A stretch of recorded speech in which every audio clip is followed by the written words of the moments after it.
Gracias, muchas gracias por continuar con nosotros. En Código 7 está usted viendo un recuento de los programas destacados de 2019 a través de esta emisión semanal. Muchísimas gracias por continuar con nosotros y vamos a cerrar precisamente esta serie de programas, esta serie de temas a través de la participación de mis compañeros periodistas, de mis compañeros comunicadores, Paulina Rodríguez, y en este caso se integra por primera vez en esa ocasión Luis de Regil como parte del panel de conductores de Código 7. Y ahí hablaremos de un tema sensible, de un tema que llamó o ha llamado la atención por varios años, por mucho tiempo a la sociedad potosina, y esto se ha convertido prácticamente en un tema nacional. Carla Pontigo, su muerte después de 7 años. En esta ocasión nos acompañaron en el panel, en este programa, la madre precisamente de Carla Pontigo, María Esperanza Luciotto, y el licenciado Marco Moreno, quien ha seguido el caso prácticamente desde el principio, y trataremos de hacer un análisis en este resumen de lo más importante de estos últimos 7 años, cómo lo ha vivido la familia, cómo lo ha vivido la sociedad, cuál es el contexto legal y qué pasará a raíz de la determinación de la Suprema Corte de Justicia de la Nación al reabrir este caso. Iniciamos. Fue el pasado 29 de octubre de 2012 cuando Carla Pontigo Luciotto, de 22 años de edad, murió en un hospital público de San Luis Potosí, luego de haber sido encontrada malherida en el tercer piso de un bar en el que laboraba como hostess. La entonces Procuraduría General de Justicia de San Luis Potosí indicó que Carla murió al chocar contra una puerta de cristal, accidente que le dejó 40 heridas internas y externas, entre ellas golpes en la cabeza y cara. De acuerdo a un reporte médico, también presentaba su labio inferior mordido, marcas de estrangulamiento y amputación de su pierna derecha, signos de una posible agresión sexual. Para la familia de Carla, la investigación que realizó la Procuraduría sobre las marcas de violencia que presentaba fue una total simulación para proteger al autor de este crimen. Luego de denunciar inconsistencias en el caso por parte de autoridades estatales, la Comisión Nacional de Derechos Humanos emitió la Recomendación 55/2015, en la que se reconocen las violaciones del derecho de acceso a la justicia, así como los derechos de las víctimas, solicitando al gobernador de San Luis Potosí reparar el daño por irregularidades en la investigación. En el mes de julio de ese mismo año, la Suprema Corte de Justicia de la Nación admitió el caso de Carla, situación que ejerció presión a las autoridades mexicanas para garantizar a su familia el acceso a la justicia. En 2017, Amnistía Internacional implementó una estrategia para generar más presión por parte de gobiernos y organizaciones internacionales.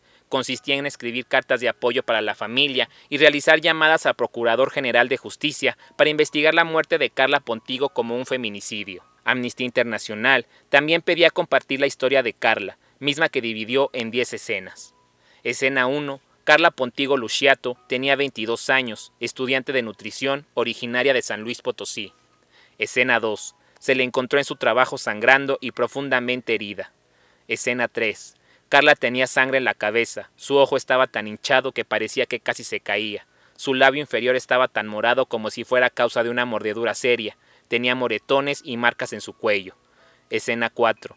Carla murió el 29 de octubre. Escena 5. Aunque el personal médico está oficialmente obligado a registrar todos los casos de lesiones y violencia, omitieron mucha información y detalles necesarios en el caso de Carla. Escena 6. En el servicio médico forense, el médico que realizó la autopsia identificó varios indicios de una posible agresión sexual. Escena 7. Esperanza, la madre de Carla, reveló que su hija fue acosada sexualmente en el trabajo. Escena 8. La escena del crimen no estaba resguardada. Escena 9. La evidencia que pudo haber determinado si Carla había sido agredida sexualmente o no fue perdida por la Procuraduría del Estado. Escena 10. La familia solicitó acceso al expediente, que fue rechazado con el pretexto de la confidencialidad de la investigación. Fue hasta este 13 de noviembre, 7 años después, que la Suprema Corte de Justicia de la Nación aprobó por unanimidad reabrir el caso para que éste sea investigado con perspectiva de género, así como para que se investigue de manera administrativa o penal a las autoridades que llevaron el caso de manera irregular. En San Luis Potosí se tiene el registro de un total de 21 feminicidios, de los cuales el 60% de ellos están esclarecidos. En ese sentido, la Fiscalía General del Estado de San Luis Potosí afirma que se ha realizado la detención de 18 personas relacionadas a estas muertes. Cabe señalar que el subsecretario Jurídico y de Derechos Humanos, Ulises Valencia Gordillo, declaró que el gobierno de San Luis Potosí ha cumplido con un 45% de las medidas que establece la implementación de la alerta de violencia de género en el Estado, que el 25% de ellas están en cumplimiento y un 30% se encuentran sin cumplir. Ante tales cifras, se le cuestionó si las autoridades han sido omisas en ese sentido, a lo que él respondió que dichos porcentajes pueden verse de distintas perspectivas, como un vaso medio lleno o medio vacío. Con imágenes de Germain Vázquez, José Luis Vázquez, Noticieros Canal 7. Este es un contexto, a manera de cronología del caso de Carla Pontigo. María Esperanza, madre de Carla Pontigo. En primer lugar, quiero agradecerle muchísimo su presencia con nosotros y por supuesto su valentía por alzar la voz, por dar la cara, por luchar precisamente por esa justicia que todos queremos para el esclarecimiento de este caso tan lamentable, donde lamentablemente falleciera su hija. ¿Cómo han sido estos 7 años, María Esperanza? Y no refiero al dolor que sabemos todos, por supuesto, que ha pasado y que sigue pasando y está en los corazones, tanto de la familia como de muchos potosinos. Pero ¿cómo ha sido este seguimiento legal que se le ha dado al caso? ¿En qué momento, o si hubo un momento donde perdió las esperanzas de que se pudiera llegar a hacer justicia? ¿Y qué representa lo que la Suprema Corte de Justicia de la Nación a mitad de semana ha emitido? Bueno, pues ha sido una larga trayectoria. Desde hace 7 años que yo empecé esta lucha, pues yo buscaba puertas, yo hacía que vamos tocar y me cerraban las puertas, nadie quería escucharnos. Gracias al acompañamiento de mis abogados, pues fuimos formando un equipo a la cual mucho tiempo la gente me preguntaba, me decía que pues es una larga y muy desgarradora la trayectoria que yo llevo, que desgraciadamente no quisiera que otras madres lo pasaran. Mucha gente no lo sabe en México.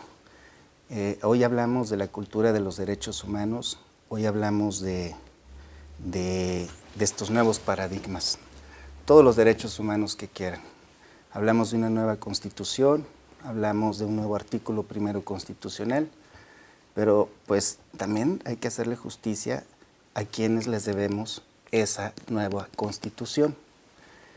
Esa nueva constitución se le debe a las víctimas concretamente desde la década de los 70 del siglo pasado, a los luchadores de derechos humanos que lograron las sentencias en Costa Rica, en la Corte Interamericana de Derechos Humanos, que forzaron al Estado mexicano a modificar la Constitución, a plasmar como derechos fundamentales este nuevo paradigma. Y esas organizaciones, esos tipos de víctimas, son las que siguen luchando. Esa es la lucha, es la síntesis de lo que pasó el miércoles pasado. E insisto, esa transformación no se la debemos a ningún partido político, no se la debemos a ninguna institución de las que debieron haber en su momento darnos este nuevo esquema de sociedad. Entonces, repito, ¿quiénes estaban ahí transformando esto? Pues desde luego el Poder Judicial Federal. Hay que reconocer, a mi juicio, que sigue siendo el poder que todavía es capaz de darnos una respuesta. No estaríamos yendo a pedir justicia ni 1 año, ni 2, ni 3, menos 7 años, si no tuviéramos una expectativa de que es viable. Y en este caso fue la Corte. En todos los estados hay jueces y tribunales de amparo y todavía funcionan. Esta es la prueba que hay. El periodismo también ha acompañado estos casos desde aquel 28 de octubre del 2012, en este caso concreto, no nos han dejado. Hemos estado varias veces en este estudio, a veces no estaré yo, a veces están otros de los muchos abogados, Felipe, la señora y todos sus compañeros. Y desde luego, pues las organizaciones que nunca van a dejar de luchar. Y esa necesidad y sed precisamente de justicia es lo que ha llevado hasta este momento, Paulina. Quisiera preguntarles cómo se percibe una nueva investigación al respecto, una investigación real, y esto no es el afán de revictimizar, pero sabemos, hemos conocido la serie de trabas, al menos por escrito, a las que se les hizo frente, y en un sitio en el que desgraciadamente fue completamente modificado, que también se reportó cómo se limpió, cómo se trapeó todo de forma inmediata, cómo se pusieron trabas, no se solicitaron los videos de manera también oportuna al dueño del establecimiento, y el alcance, ¿no? Bueno, y eso por decir algo, los aparatos que les ponían de pretexto que tampoco eran útiles y que luego rompió el mismo gobierno con una relación, parece que fue con Guanajuato, no me acuerdo qué otra entidad, y en lugar de mantener una colaboración, era como si se cerraran todas las puertas. Por ese lado, ¿cómo sería una investigación ahora que se dice, bueno, se tiene la certeza de que sí se puede llegar a la justicia, que se puede decir la verdad, y aparte de ello, conocer el alcance que en algún momento va a tener en cuanto a los exservidores, algunos servidores todavía, es decir, porque hay muchas personas involucradas en este tema, desde los de un alto nivel hasta los que, bueno, el día de hoy, quién sabe en qué esferas se estén moviendo. Pues sí, creo que esa es jurídica el tema. La verdad es de que ese es el tema que de momento resalta más y yo creo que es evidente. Yo quisiera ponerlo en estos términos. Yo creo que hay 4 casos en México, este sería el 4º, donde se demuestra que a pesar de que pasen los años o a pesar de que ha habido una investigación en una línea equivocada, al final se ha podido lograr condenas, o sea, que no ha habido impunidad. El primer caso fue hace 10 años y fue el caso de Campo Algodonero. El caso de Campo Algodonero, pues también batallaron muchísimos años y la sentencia fue en sede internacional y apenas está en vías de cumplimiento, y hace unos 2 o 3 años ya hay culpables, ya están sentenciados, juzgados. El caso de Mariana Lima, la señora Irinea Buendía, ¿saben cuántos años le tomó llegar a la verdad? 9 años y medio. 9 años y medio, y pues uno quisiera que esto fuera excepcional, que la justicia fuera pronta, como dice la Constitución, como cualquier persona razonable puede esperarlo, pero no, lamentablemente parece ser que entre más brutal es el crimen, es más difícil. Pero no es imposible. Esa pregunta, ¿qué se puede esperar de una sentencia? Nos la hicimos desde el 2015. ¿Qué podemos esperar de la sentencia que va a haber? Lo platicamos de muchas formas y yo diría 2 cosas. La primera es que la sentencia superó nuestras expectativas realistas. O sea, es una sentencia que tiene un estándar muy alto en materia de derechos humanos, en materia de reparación y en materia de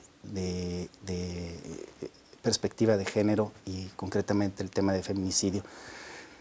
Pero la otra cuestión más importante es que la señora jamás estuvo pidiendo justicia ante la Corte para que no se vaya al fondo del asunto. O sea, el quid de ella es que se busque, que se investigue la verdad, que se le diga qué pasó en el caso de su hija. El tema de ella no fue a decir, ay, vayan a sancionar a tal o cual el exprocurador, a tal o cual Ministerio Público, a tal o cual perito. Ella no va en ese afán, lo que ella quiere es pues, la reparación de la justicia de Carla. La reparación de la justicia de Carla es derecho a la verdad. ¿Y cuál es el estatus de la persona que en su momento simplemente se les dijo que había incurrido en un homicidio pero culposo, ¿no? Y que también se pusieron más trabas en este tema? Una persona que bueno, sí salieron en su momento el nombre a la luz, pero pareciera como si todos lo hubieran protegido. Bueno, en México, en la Ciudad de México nadie lo ha protegido, pero en su momento en San Luis Potosí, sí, claro, fue una persona que fue protegida institucionalmente. la sentencia de la Corte erradica esa visión, erradica esa práctica. Yo no puedo decir si fue por complicidad o si fue porque es un modus operandi nacional de echarle la culpa para solucionar los asuntos de manera fácil a objetos. En Campo Algodonero le echaron la culpa a, pues encontraron unos cadáveres ahí al azar y nunca supieron ni quién era. En Mariana Lima decían que se suicidó con un cordón del baño. En el caso de Lesbi Berlín, que con un cable de teléfono, aquí pues una puerta de vidrio, pero es una práctica nacional. Ahora, esa protección que tuvo en su momento, pues es la persona que está, ahora ya no está procesada, porque ahora es inocente, de momento, pues esa persona tendrá que responder ahora ante las nuevas circunstancias. Las nuevas circunstancias están de una forma muy diferente. Destacable la valentía de la mamá de Carla Pontigo, de la señora María Esperanza Luchiotto, que nos acompaña en este especial. Tenemos más del tema después de la pausa.